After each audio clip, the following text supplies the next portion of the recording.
जी नाज़रीन, असां हींअर बोज़ार नंगरे जा लिंक रोड ते मौजूदु आहियूं। हितां जेको आहे ठेकेदार जे तरफ़ां 4 महीना पहिरियां जेको आहे पथर लॻायो, जेको नाक़िस पथर आहे, पाउडर वारो पथर आहे, जेको चूने में इस्तेमालु थींदो आहे। अचो त हितां जेके मुसाफ़िर आहिनि उन्हनि खे कहिड़ी मुश्किलातूं आहिनि उन्हनि सां तव्हांजी ॻाल्हि ॿोल करायूं। केतिरा ई अरसे खां सिंध हुकूमत तरफ़ां ॾिनल ई जेको टेंडर आहे रोड वारो, इहो त ॾिनो वियो, पर ठेकेदार साजिद इमदाद मंगी जेको 4 महीननि खां हिन रोड ते पथर त लहरायो वियो, पर पाण कॾहिं बि नज़र कोन आयो।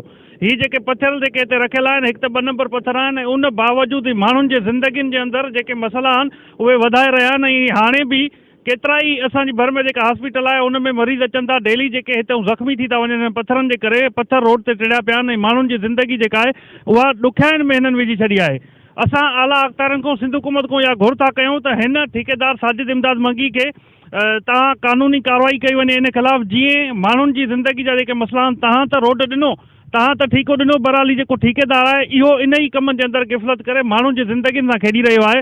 असां हुकूमत खां इहा घुर था कयूं त हिन ठेकेदार जी कनमट करे हिन रोड जी जेका तामीर आहे उहा जल्द अज़ जल्द कराई वञे, जीअं माण्हुनि जूं तकलीफ़ूं ख़तमु थी सघनि। वारो जेको हीअ रोड आहे, हीअ तक़रीबन 6 महीननि खां ठेकेदार नाक़स मटीरियल लहराइण खां पोइ हितां गुम थी वियो आहे।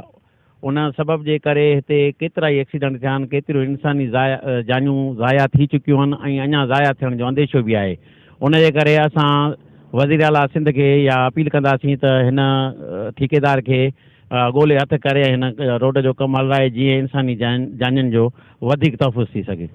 बोज़ार वॾा वेंदड़ रोड पोयनि 4 महीननि खां अहिड़ी कंडीशन में आहे, ठेकेदार जी का ख़बर नथी पए। इन ते जेको आहे सो नाक़िस मटीरियल पियल आहे ऐं इन जे करे रोज़ नवां एक्सीडेंट थियनि था ऐं ईंदड़ वींदड़ मुसाफ़िरनि लाइ तमामु घणी जेको आहे सो प्रॉब्लम क्रिएट कनि था।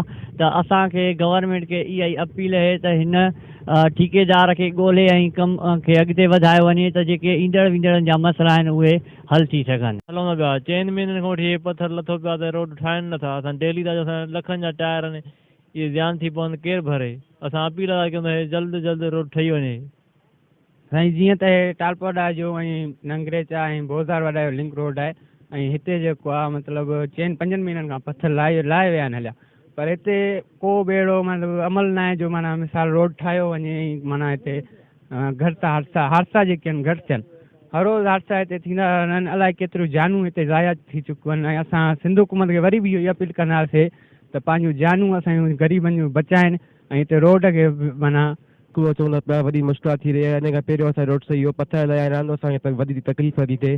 स्कूल देरि सां त पुॼूं, असांजी हुकूमत जी अपील आहे त महिरबानी करे असांखे रोड ठाराए वञे। असां स्कूल जा ॿार अचनि वञनि था, असां टाइम ते ॿार नथा पुॼाए सघूं। एॾी असांजे रस्ते में आज़ार आहे, अगरि गाॾी का अची थी वञे असां बीठा था रहूं। साईं बराए महिरबानी असां चऊं था अगरि रोड ठही पए त असां स्कूल जा ॿार टाइम ते नथा पुॼाए सघूं, छा कयूं? साईं असांजी अकील जेतिरो बि थी सघे त असांखे रस्ते ते असां तावन कोन्हे, असांखे रस्तो ठाराए ॾियनि साईं। न त पंहिंजा पथर बथर बि खणी वञनि, कम से कम असांखे रस्तो त मिले साईं। असां टाइम ते ॿार त स्कूल जा पुॼायूं न। इहो साईं असांजो अर्ज़ु आहे, बराए महिरबानी करे जेको आहे हुकूमत जल्द जल्द असांखे रस्तो ठाहे ॾे। तव्हां ईंदड़ वेंदड़ मुसाफ़िरनि जा वीचार ॿुधा त उन्हनि जो चवणु आहे त ठेकेदार गुज़िरियल 4 महीननि खां पथर लहराए हितां ग़ाइबु थी वियो आहे। जेको 2 नंबर मटीरियल पंहिंजो रोड ते लहरायो आहे, इन पथर जे करे जेको आहे वॾी मुश्किलातूं ईंदड़ मुसाफ़िरनि खे आहिनि। मुसाफ़िर जेको आहे कल्ह बि हिकिड़ो जेको आहे ताज़ो एक्सीडेंट थियो, इन खां पहिरियां बि 4-5 ॼणा जेके आहिनि हिते फौत थी चुका आहिनि एक्सीडेंट जे दौरान। कंहिंजी जंगूं भॼी पियूं, ॿाहूं भॼी पियूं। इन्हनि जो चवणु आहे त आला अख़्तरनि खां घुर कई आहे त रोड जो जेको आहे कमु जल्दी करायो वञे ऐं इन ठेकेदार ख़िलाफ़ जेको एक्शन कयो वञे।